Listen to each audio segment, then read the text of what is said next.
രേണുവിന് റീൽസൊക്കെ ചെയ്യാം, അഭിനയിക്കാം, മോഡലിംഗ് നടത്താം. അത് വൃത്തിയായി ചെയ്താൽ അതിനൊരു ഭംഗിയുണ്ട് മോളെ. പക്ഷേ രേണു ചെയ്യുന്നത് അതൊന്നുമല്ല, വെറുപ്പിക്കലിൻ്റെ അങ്ങേയറ്റമാണ്. നിനക്കതിലൊരു ഭാവി ഉണ്ട് മോനെ. രേണു ഒരു കാര്യം അറിയണം മോളെ, രേണുവിന് അഭിനയിക്കാൻ അറിയില്ല.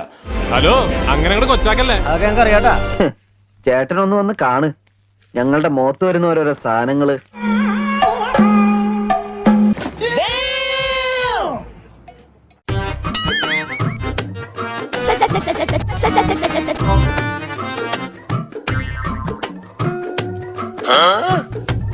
കടുപ്പം തന്നെ. തവ എന്ത് കോമാളിത്തരം കാണിക്കുമല്ലേ? ഇതൊക്കെ കോമാളിത്തരമാണെന്ന് മനസ്സിലാക്കാനുള്ള തിരിച്ചറിവുണ്ടെങ്കിലല്ലേ. മുഖം കൊണ്ട് ഗോഷ്ഠി കാണിക്കാനല്ല അഭിനയം. ഇത് അഭിനയം എന്ന് പറയുന്നത് അതിസൂക്ഷ്മമായി ചെയ്യേണ്ട ഒരു ആർട്ട് ഓപ്പറേഷൻ പോലെയാണ്. ഇതും ചെയ്യുന്ന നമുക്ക് കംഫർട്ടബിൾ ആണോ നമ്മൾ ചെയ്യും? എന്താ ഡയറക്ടർ പറയുന്ന വേഷം നമുക്ക് കംഫർട്ടബിൾ ആണെങ്കിൽ നമ്മൾ ചെയ്യും. നിന്റെ കൂടുതൽ അഭിനയം ആ നാട്ടുകവിടാന്നുള്ള പടത്തെ ഞാൻ കണ്ടു. നമ്മുടെ ചിന്നുവിന്റെ പുറകെ വരുന്ന വിജിച്ചേട്ടൻ മാത്രമേ പോയിട്ടുള്ളൂടാ. എന്റെ കുടുംബത്തെ സംരക്ഷിക്കാനും രക്ഷിക്കാനും എനിക്കറിയാം.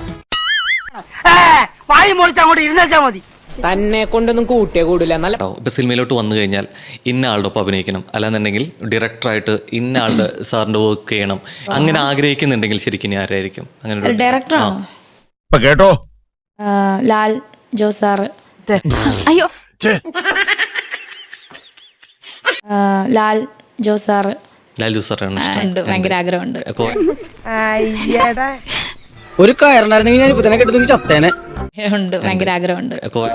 എത്ര മനോഹരമായ നടക്കാത്ത സ്വപ്നം. നായകനോ? ഇനി ഞാൻ നായിക ആകുന്നില്ലല്ലോ, ഞാനൊരു ക്യാരക്ടർ ചെയ്യുന്നേ ഞാൻ ഉദ്ദേശിച്ചുള്ള. പറയുന്ന നിനക്കില്ലേലും കേൾക്കുന്ന എനിക്കില്ലടാ ഒരു ചളുപ്പ്. ഒരു ക്യാരക്ടർ ചെയ്യുന്നേ ഞാൻ ഉദ്ദേശിച്ചുള്ള, അല്ല നായികയായിട്ടൊന്നും ഞാൻ. കൊള്ളാം, നിനക്ക് പറ്റും എന്നൊക്കെ പറയണെങ്കിലേ കണ്ണുപൊട്ടനായിരിക്കണം കാണുന്നവൻ.